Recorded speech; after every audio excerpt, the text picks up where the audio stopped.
महार, मांग, चांभार, ढोर, डकलवार, रायंदर, कैकाडी, वडार, मसनजोगी, वरटी, तेली, तांबोळी, वारीक, लम्हाणी, कोळी, माळी, हटकर, धनगर, कुंभार, सोनार, वंजारी, कोष्ठी आणि 18 पगड जातीच्या बेईमान लोकांनो, वेळ काढून वाचा. राग येऊ द्या, आणि राग आला तरीही तुम्ही काहीच करू शकत नाहीत. डॉक्टर बाबासाहेब आंबेडकर हे फक्त महारांचे म्हणजेच आजच्या बौद्धांचे हा बोड गैरसमज डोक्यातून काढून टाका. जसा तुमचा देव कोण्या एकट्याचा ठराविक लोकांचा नसतो, तसाच महापुरुषांची सुद्धा जात नसते.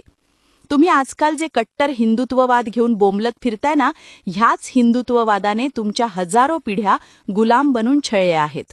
तुम्ही माणूस असून तुम्हाला जनावरांसारखी वागणूक दिली आहे. मान्य आहे, तुमच्यापेक्षा जास्त झळा आम्ही सहन केल्या, पण तुमचे पूर्वज याला अपवाद नव्हते. मी बघितलंय, तेली, नाभी, वरटी, कोळी व मांग, चांभार, ढोरांची लोक उरलेले विटके मागून खायचे.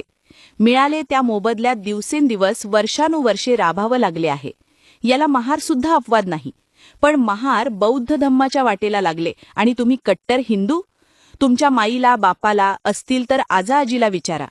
तुमच्या आया बहिणीचे कसे शोषण ह्या जाती व्यवस्थेने केले आहे. नुसता हक्क मागितला तर तुमच्या पूर्वजांना गावाच्या चौकात पारावर बांधून निर्दयी ढोरासारखे मारलं आहे.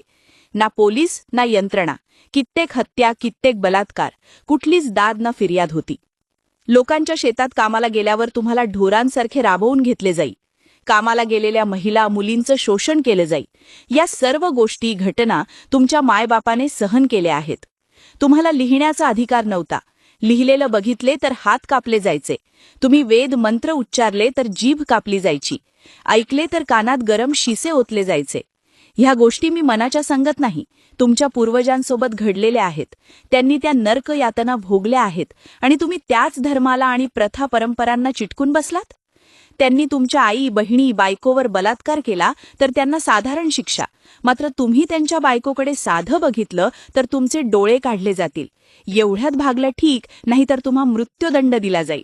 हे आहे हिंदू राष्ट्र. अशा नरकातून बाबासाहेबांनी तुम्हाला बाहेर काढलं, तुम्हाला मान, सन्मान आणि स्वाभिमानाचं जीवन दिलं, आणि तुम्ही काय करताय? तुम्हाला बोलण्याचा, राहण्याचा, खाण्याचा, पिण्याचा, शिक्षणाचा, नोकरीचा, पैसा, धन संपत्ती साठवण्याचा, तुमच्यावर अन्याय अत्याचार झाला तर न्याय मागण्याचा हक्क आणि अधिकार बाबासाहेबांनी तुम्हाला संविधानाच्या माध्यमातून दिला आहे. तुमच्या घरात येणारे फुकटचे राशन, तुम्ही समाजाला दिशाभूल करण्यासाठी ठोकत असलेले भाषण, नोकरीत आरक्षण, शाळेत रिझर्वेशन आणि आज तुम्ही करताय ती फॅशन, ही सर्व बाबासाहेबांची देण आहे. बाबासाहेबांनी महारांचा विचार करण्या अगोदर ओबीसींना आरक्षण दिले, पण या ओबीसींनी बाबासाहेबांना काय दिले? बौद्ध समाज सोडला तर 99% ओबीसी समाज बाबासाहेबांचा द्वेष करतो. एससी मधल्या जातीसुद्धा बाबासाहेबांना फक्त बौद्धांचे समजतात. अरे, बाबासाहेब जन्माला आले नसते, त्यांनी संविधान लिहिले नसते, तर तुमचे हाल कुत्रे खाले नसते.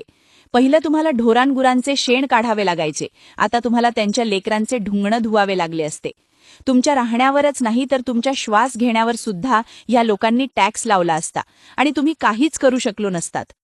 आज तुम्ही जे माणसासारखे कपडे घालता, नोकरी करता, घर बांधता, ऐशोआरामाचं जीवन जगता, ही बाबासाहेबांची देण आहे. त्या महामानवासाठी तुम्ही एक दिवस काढू शकत नाही? त्यांचा फोटो घरात लावू शकत नाही?